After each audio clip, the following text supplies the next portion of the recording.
ফেলে আসে স্মৃতিটুকু থাক পিছু, নতুন বছর জড়িয়ে দিক নতুন কিছু, সবার জীবন হোক আনন্দময়, শুভ নববর্ষ সকলকে।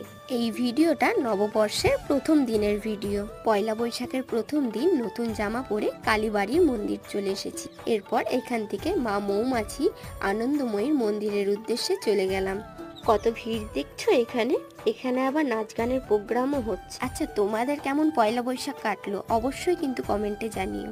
আর like, comment, share and subscribe করতে কিন্তু কেউ ভুলো না। চলো তোমাদেরকেও আমার সাথে মায়ের দর্শন করিয়ে নি। তোমরাও আমার সাথে সাথে মায়ের কাছে নিজের মনের কথাটা বলে নাও। এই দেখো, রাধাকৃষ্ণের মন্দিরেও আরতি শুরু হয়ে গেল এবং প্রসাদ বিতরণও হচ্ছে। তারপর এখান থেকে বেরিয়ে এখানকার স্পেশাল নিরামিষ ফুচকা খেয়ে চলে যাব অন্য মন্দিরের উদ্দেশ্যে। নেক্সট ব্লগ খুব তাড়াতাড়ি আসবে, ততক্ষণ সবাইকে টাটা।